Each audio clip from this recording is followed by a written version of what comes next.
Welcome to my channel. महत्त्वाची सूचना. या व्हिडिओमधील सर्व माहिती केवळ शैक्षणिक उद्देशानं दिलेली आहे.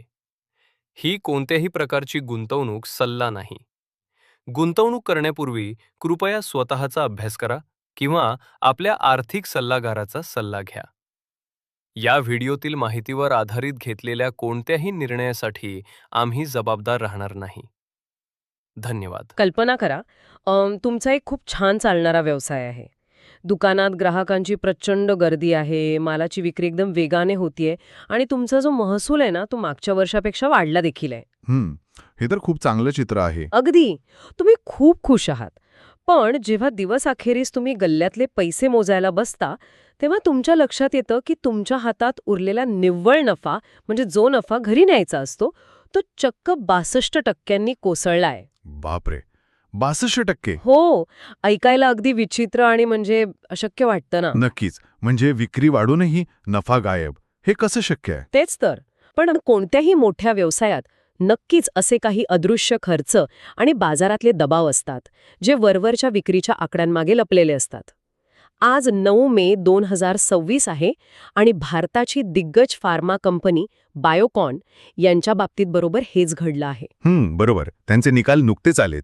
हो, आपल्याकडे त्यांचे Q4 FY26 म्हणजेच आर्थिक वर्ष 2026च्या चौथ्या तिमाहीचे निकाल आले आहेत आणि खरं सांगायचं तर हे निकाल वाचताना सुरुवातीला असाच प्रचंड गोंधळ उडतो. अगदी साहजिक आहे ते. ठीक आहे, आपण यावर सविस्तर चर्चा करूया. कारण आजच्या या सखोल चर्चेचं उद्दिष्ट केवळ ताळेबंदातील आकड्यांची जंत्री वाचून दाखवणे हे नाहीये.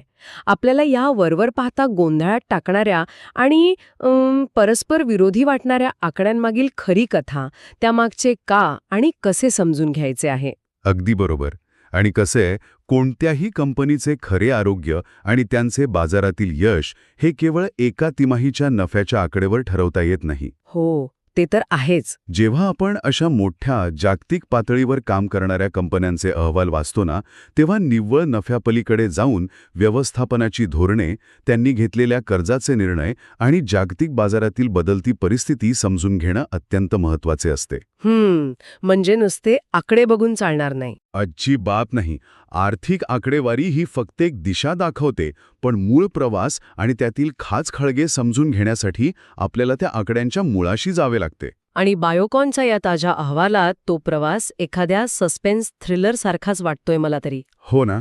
आपण सर्वात आधी एक मोठ्या विरोधाभासापासून सुरुवात करूया, ज्याला आपण वार्षिक तुलनेतील विरोधाभास म्हणू शकतो, म्हणजे वायोवार पॅराडॉक्स.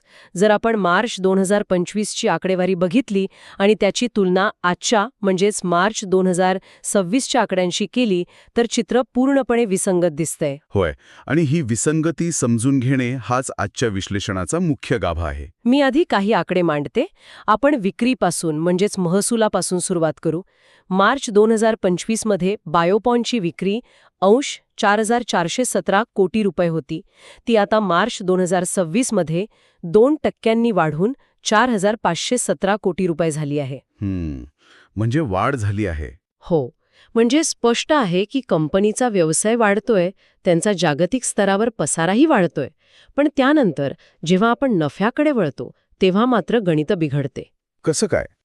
त्यांचा जो EBIT आहे, म्हणजेच व्याज आणि कर भरण्यापूर्वीचा नफा, तो 5% घटून 1,078 कोटींवरून 1,020 कोटींवर आला आहे. अच्छा, 5%ची घट. आणि सर्वात मोठा धक्का बसतो तो निव्वळ नफ्याकडे पाहिल्यावर. तो तब्बल 62% घसरून 459 कोटींवरून थेट 199 कोटींवर आला आहे. बापरे, ही खूपच मोठी घसरण आहे. इतकंच नाही, त्यांचा जो EPS आहे, म्हणजेच प्रत्येक शेअरमागे मिळणारा नफा, तो सुद्धा 73% घसरून ₹2.87 फक्त 78 पैशांवर आला आहे. ह्यात एक अतिशय रंजक बाब अशी आहे की विक्री वाढणे म्हणजे कंपनीच्या खिशात जास्त पैसा येणे, हे साधं गणित इथे लागू होत नाहीये. पण असं का होतंय? कारण जागतिक फार्मा क्षेत्रात सध्या एक अत्यंत गुंतागुंतीची आणि आव्हानात्मक परिस्थिती निर्माण झाली आहे. नफ्यातील एवढ्या मोठ्या घसरणीमागे केवळ एकच कारण नसून 3 मोठ्या आर्थिक घटकांचा एकत्रित परिणाम आहे. 3 घटक. मला वाटतं जर दुकानात विक्री वाढूनही गल्ल्यात पैसे उरत नसतील तर नक्कीच तो पैसा मधल्यामध्ये कुठेतरी गळत असणार. अगदी अचूक ओळखलत. म्हणजे एकतर त्यांचा माल बनवण्याचा खर्च प्रचंड वाढला असावा किंवा त्यांनी असा एखादा मोठा खर्च केला असावा ज्याचे व्याज ते आता भरत आहेत. या अहवालात नक्की काय दिसतंय? तुमचे तर्क अतिशय बरोबर आहेत. ही गळती प्रामुख्याने 3 ठिकाणी होते. पहिला आणि अत्यंत महत्त्वाचा घटक म्हणजे वाढता ऑपरेशनल खर्च. अच्छा, म्हणजे रोजचा व्यवसाय चालवण्याचा खर्च. हो. सध्याच्या जागतिक परिस्थितीत कच्च्या मालाच्या किमती, पुरवठा साखळीचा म्हणजे सप्लाय चेनचा खर्च आणि उत्पादनाचा खर्च मोठ्या प्रमाणावर वाढलाय. तुम्ही जेवढी जास्त औषधे बनवता तेवढा तुमचा खर्चही वाढतोय. लॉजिकल आहे. आणि दुसरा घटक? दुसरा मोठा घटक आहे कर्जावरील व्याजाचा प्रचंड बोजा. पण थांब, एवढ्या मोठ्या फार्मा कंपनीवर अचानक एवढ्या व्याजाचा बोजा काय यावा? त्यांनी नक्की अशी कोणती मोठी गुंतवणूक केली आहे? कसं आहे, बायोकॉन केवळ भारतात व्यवसाय करत नाहीये. गेल्या काही वर्षांत त्यांनी जागतिक स्तरावर आपला विस्तार करण्यासाठी आणि नवीन, अधिक प्रगत औषधांच्या उत्पादनांसाठी प्रचंड मोठी गुंतवणूक केली आहे. अच्छा, म्हणजे नवीन प्रोजेक्ट्स वगैरे? हो, त्यांनी अनेक नवीन प्रकल्प हाती घेतले आहेत आणि यासाठी आंतरराष्ट्रीय बाजारातून मोठी कर्जे उभी केली आहेत. आता बघा ना, जेव्हा जागतिक स्तरावर व्याजदर वाढलेले असतात तेव्हा हफ्तेही वाढतात. अगदी बरोबर. या कर्जाच्या परतफेडीपोटी मिळणाऱ्या नफ्याचा एक खूप मोठा हिस्सा केवळ व्याज भरण्यातच निघून जातो. बापरे. म्हणूनच त्यांचा जो ऑपरेटिंग नफा आहे ना, तो फक्त 5% घटला असला तरी व्याज वजा केल्यानंतर उरणारा निव्वळ नफा थेट 62% खाली आलाय. हे अगदी स्पष्ट करणारं आहे. म्हणजे त्यांनी स्वतःची क्षमता वाढवण्यासाठी जो कर्जाचा डोंगर उभा केला त्याचे हफ्ते सध्या त्यांचा नफा खात आहेत. पण तुम्ही 3 घटकांचा उल्लेख केला होता. तिसरा घटक कोणता? तिसरा आणि सर्वात धोकादायक घटक म्हणजे औषधांच्या किमतींवरील जागतिक दबाव, ज्याला आर्थिक भाषेत प्राइसिंग प्रेशर म्हणतात. प्राइसिंग प्रेशर म्हणजे नक्की काय? बाजारात स्पर्धा वाढल्यामुळे त्यांना आपली औषधं स्वस्तात विकावी लागत आहेत का? हो, थोडक्यात तसंच. कारण आपण अनेकदा पाहतो की जेव्हा एखादं नवीन जेनेरिक औषध बाजारात येतं तेव्हा मूळ औषधाची किंमत आपोआप कमी होते. अगदी तसंच. पण हे एका खूप मोठ्या आणि जागतिक पातळीवर घडतंय. विशेषतः अमेरिका आणि युरोपसारख्या देशांमध्ये तिथल्या ज्या आरोग्य व्यवस्था आहेत आणि जे मोठे खरेदीदार आहेत ते औषधांच्या किमती कमी ठेवण्यासाठी फार्मा कंपन्यांवर प्रचंड वाटाघाटींचा दबाव आणतात. म्हणजे बार्गेनिंग करतात? ते बाजारात आणतात तेव्हा बाजारात इतरही अनेक कंपन्या तोच माल घेऊन येतात. यामुळे एक प्रकारची किमतींची स्पर्धा म्हणजे प्राइस वॉर सुरू होते. म्हणजेच खरेदीदार कंपन्यांना सांगतात की आम्हाला अमुक एका किमतीतच औषध हवंय, नाहीतर आम्ही दुसऱ्या कंपनीकडून घेऊ, असं काहीतरी. बरोबर. आणि यामुळेच बायोकॉनची विक्री 2% वाढली आहे. म्हणजे त्यांनी जास्त बॉक्स विकले आहेत. पण प्रत्येक बॉक्समागे मिळणारे नफ्याचे प्रमाण म्हणजेच त्यांचे मार्जिन कमालीचे आक्रसली आहे. अरे रे. जास्त काम करूनही हातात कमी पैसे येणे ही ती अवस्था आहे. आता हे संपूर्ण चित्र डोळ्यांसमोर अगदी स्पष्ट उभं राहिलंय. म्हणजे दुकानात गर्दी आहे, पण ग्राहकांनी घासाघीस करून किमती एवढ्या कमी केल्यात, शिवाय दुकानाचं भाडं आणि बँकेच्या कर्जाचे हफ्ते एवढे वाढलेत की शेवटी गल्ल्यात पैसे उरतच नाहीत. अगदी अचूक रूपक आहे. तर शेअर बाजारातील विश्लेषकांनी या निकालाला खराब किंवा पुअर रेटिंग का नाही दिलं? हा खूप चांगला प्रश्न आहे. कारण आपल्या स्रोतांमध्ये बाजारातील तज्ज्ञांनी या निकालाला सरासरी म्हणजेच ॲव्हरेज रेटिंग दिलं आहे. फक्त एका वर्षात नफा निम्म्याहून अधिक गायब होणं हे खराब नाही का? हा निव्वळ गुंतवणूकदारांना दिलासा देणारा सांत्वनपर युक्तिवाद तर नाहीये. हा प्रश्न खूप स्वाभाविक आहे. पहिल्या दृष्टिक्षेपात हे रेटिंग चुकीचे वाटू शकते. पण इथेच आर्थिक विश्लेषणाची दुसरी बाजू समोर येते. जेव्हा आपण वार्षिक आकडेवारी पाहतो तेव्हा आपण मार्च 2025ची थेट मार्च 2026शी तुलना करतो. हे आपल्याला दीर्घकालीन बदलाचे चित्र दाखवते. पण व्यवस्थापन या संकटावर कशी मात करत आहे हे पाहण्यासाठी आपल्याला अगदी अलीकडच्या काळाकडे म्हणजेच तिमाही तुलनेकडे वळावे लागते. म्हणजे QOQ, क्वार्टर ऑन क्वार्टर. अगदी बरोबर. आणि इथेच या अहवालात एक आशेचा किरण दिसतो. म्हणजे तुम्ही म्हणताय की कंपनीने या पडझडीतून सावरण्यास सुरुवात केली आहे? त्याचे काही ठोस पुरावे आहेत का या निकालांमध्ये? नक्कीच आहेत. जर आपण या ताज्या आकड्यांची तुलना थेट मागील तिमाहीशी म्हणजेच डिसेंबर 2025शी केली तर चित्र पूर्णपणे वेगळे आणि सकारात्मक दिसते. अच्छा, कसे काय आकडे आहेत तिथे? डिसेंबर 2025 मध्ये बायोकॉनची विक्री 4,173 कोटी रुपये होती. ती आता मार्च 2026च्या तिमाहीत वाढून 4,517 कोटींपर्यंत पोचली आहे. म्हणजे फक्त 3 महिन्यात महसूल वाढला आहे. हे चांगलं आहे. दुसरे म्हणजे त्यांचा EBIT, जो मागील तिमाहीत 834 कोटी रुपये इतका खाली गेला होता, तो आता अतिशय मजबूतपणे सुधारून 1,020 कोटींपर्यंत आला आहे. अरे वा, हे तर खरोखरच लक्षणीय आहे. म्हणजे मागील 3 महिन्यात त्यांनी नक्कीच काहीतरी मोठी दुरुस्ती केली आहे. आणि सर्वात मोठी उडी त्यांनी निव्वळ नफ्यात घेतली आहे. मागील तिमाहीत म्हणजे डिसेंबरमध्ये बायोकॉन प्रत्यक्षात 51.8 कोटी रुपयांच्या तोट्यात होती. काय? तोट्यात? हो, विचार करा, एक दिग्गज कंपनी तोट्यात गेली होती, पण या तिमाहीत त्यांनी त्या तोट्यातून स्वतःला पूर्णपणे बाहेर काढले आहे आणि थेट 199 कोटी रुपयांचा निव्वळ नफा नोंदवला आहे. बापरे, हा तर खूप मोठा कमबॅक आहे. हो ना, तोट्यातून थेट नफ्यात येणे याला आर्थिक भाषेत ऑपरेशनल टर्नअराउंड म्हणतात. ही सुधारणा दर्शवते की कंपनीने आपला खर्च आटोक्यात आणायला सुरुवात केली आहे. पण एक गोष्ट मला स्रोतांमध्ये वाचताना खूप खटकली आणि ती गणिताच्या नियमात बसत नाहीये. कोणती? अहवालात EPS बद्दल बोलताना असं म्हटलंय की तिमाही तुलनेत EPS ₹1.08 वरून 78 पैशांवर सुधारला आहे. आता 1.08 पेक्षा 0.78 हा आकडा नक्कीच लहान आहे. मग अहवालात याला सुधारणा कसं काय म्हटलंय? खूपच बारकाव्याने केलेला अभ्यास आहे तुमचा. आर्थिक अहवालांमध्ये बऱ्याचदा असे विरोधाभास दिसतात. जेव्हा एखादी कंपनी तोट्यातून नफ्यात येते किंवा त्यांच्या महसुलात काही एक वेळचे मोठे खर्च समाविष्ट असतात, तेव्हा मागील तिमाहीतील EPSचं गणित ॲडजस्ट करावं लागतं. अच्छा, म्हणजे ते ॲडजस्टेड आकडे असतात. हो, स्रोतातील आकडा जसाच्या तसा पाहिला तर तो गोंधळात टाकतो, पण विश्लेषकांचा कल हा तोट्यातून बाहेर येण्याच्या प्रवासावर आहे. तांत्रिकदृष्ट्या आकडा लहान दिसत असला तरी मुख्य प्रवाहात कंपनीने मागील तिमाहीतील निराशाजनक कामगिरीच्या तुलनेत आपले कामकाज अधिक कार्यक्षम केले आहे, हे निश्चित. आता उलगडते मला. याच तिमाहीतील या भक्कम सुधारणेमुळेच वार्षिक आकडेवारी खराब असूनही या निकालाला सरासरी रेटिंग देण्यात आले आहे. आता हे अगदी परफेक्ट समजलं. म्हणजे आपण मगाशी जे दुकानाचं रूपक वापरलं होतं ना, हो, तेच पुढे नेऊया. तर दुकानदाराने मागील 3 महिन्यात आपल्या दुकानाचं वीज बिल कमी केलं, अनावश्यक खर्च टाळले आणि बँकेशी बोलून कर्जाचे हफ्ते थोडे सुसह्य केले. त्यामुळे जे दुकान मागच्या महिन्यात तोट्यात होतं ते आज पुन्हा नफा कमवायला लागले आहे. अगदी योग्य रूपक. त्यांनी गळती थांबवण्याचे प्रयत्न सुरू केले आहेत.